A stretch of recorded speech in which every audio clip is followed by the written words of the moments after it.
There are some things I just cannot answer, especially when it comes to the law. Having been in it for now 40 years, certain things I can't answer. And one of them is, despite my knowledge as a former prosecutor and licensed trial lawyer in New York, New Jersey, Florida, and the District of Columbia, and federal courts, and the United States Supreme Court, I ask this question. Why hasn't Antifa been indicted and shut down and terminated and ablated as a racketeering enterprise, a criminal racketeering enterprise?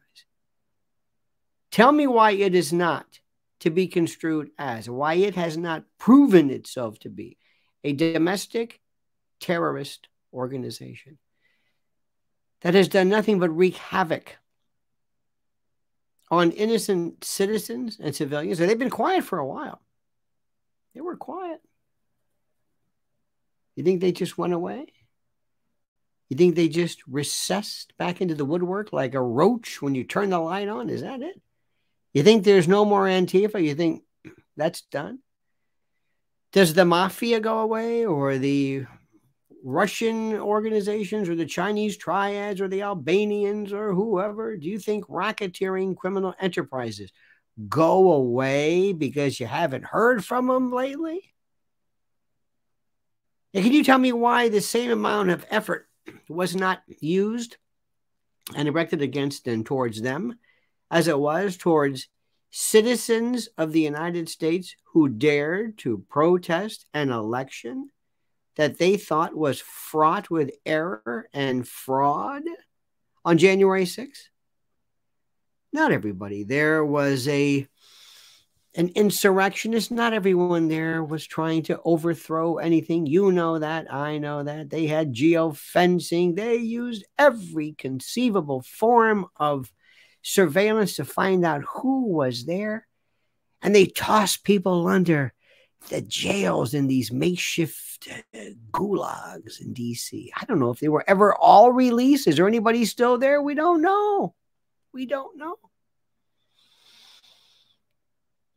That's why when I heard this Arnold Schwarzenegger trying desperately to restart, rekindle, and revitalize his career by suggesting, by virtue of his Teutonic background and his inherent knowledge and working knowledge of fascism and the like, and he tried to compare that with what he has seen in his native country. Well,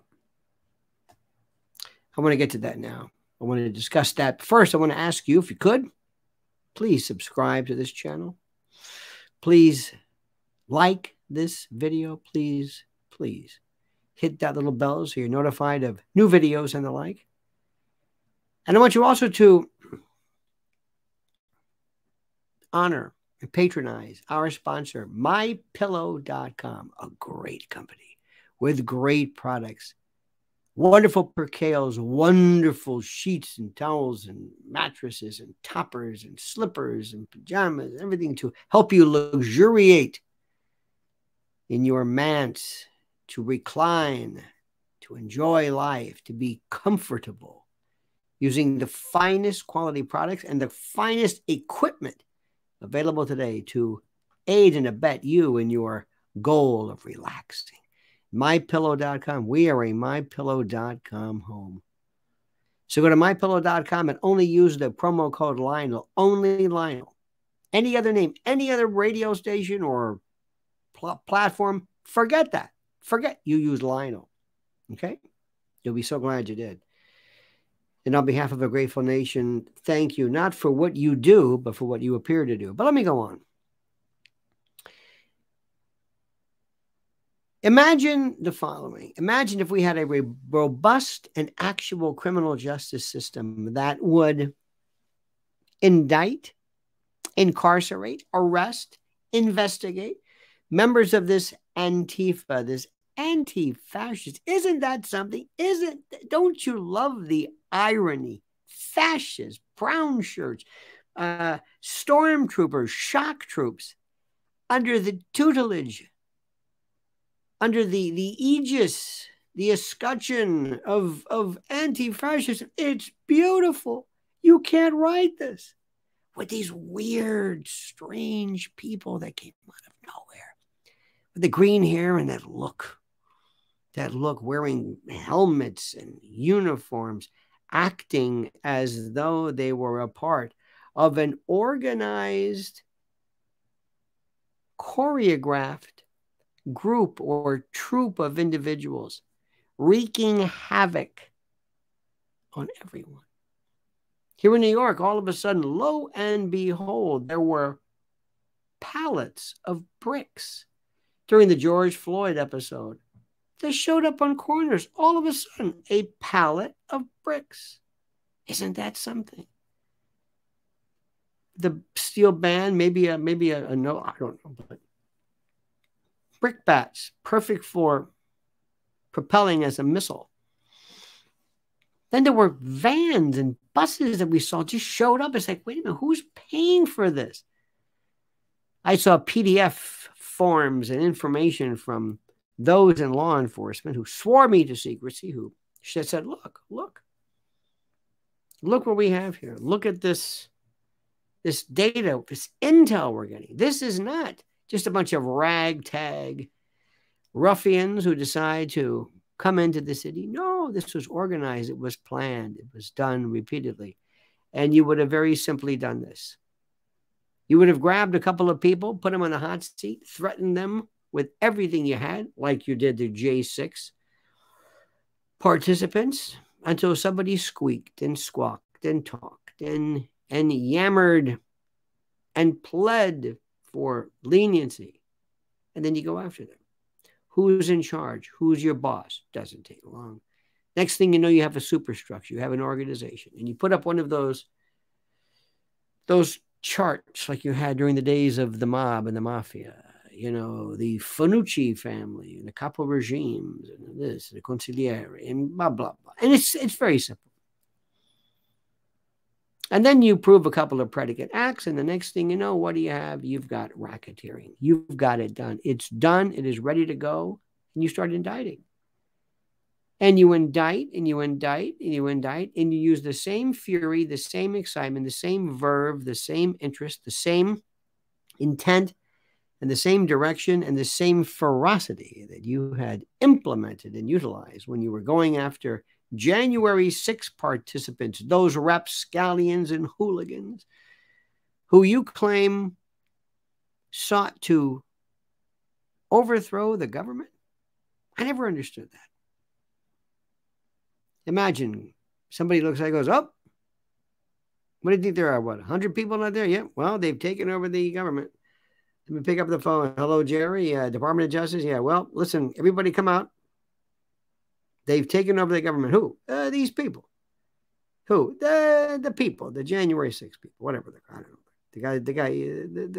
The fat guys with the camouflage. Yeah. The camis on. Yeah. Come on up. Put your guns down.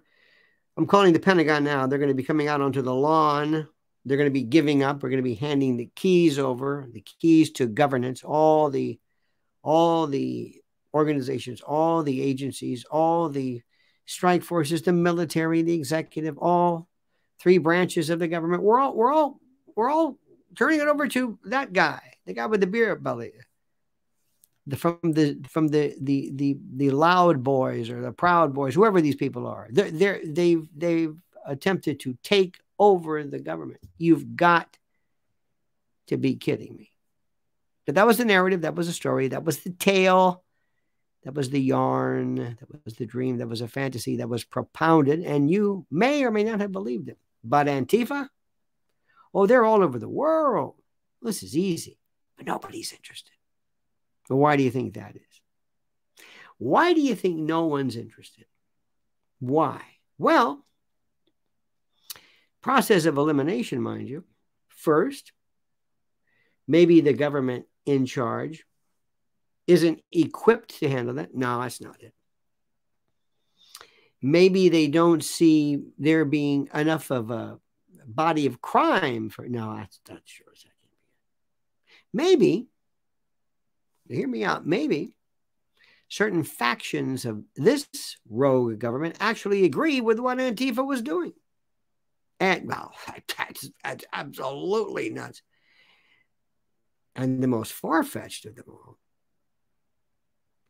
is maybe Antifa works for these people. Maybe they're one and the same. Maybe this is just some... No, that can't be. That's crazy talk. That's a conspiracy theory. You know and I know that couldn't happen. That's crazy talk. That's nuts. But I do know what's not nuts.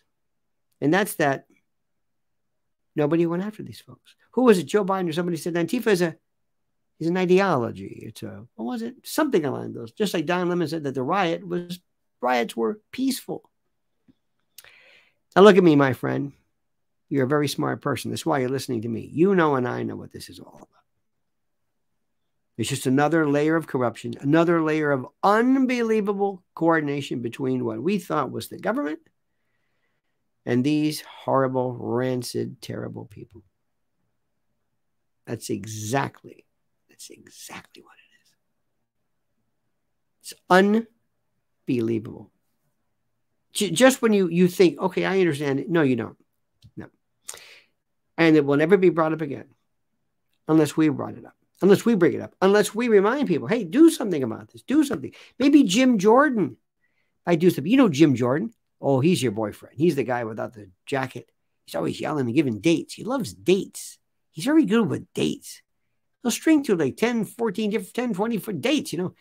And August 3rd is, and September 15th, and then December 12th, and then March 5th. And wow, he knows these dates. Doesn't do anything, but he knows the dates. That's kind of what they do, these Republicans. They just don't do anything.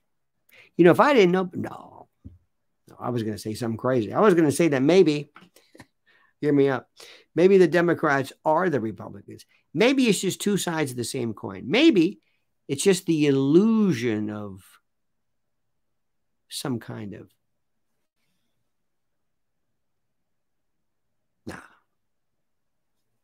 the left-right paradigm. Maybe you think maybe it could be an illusion? Could it be just a fantasy?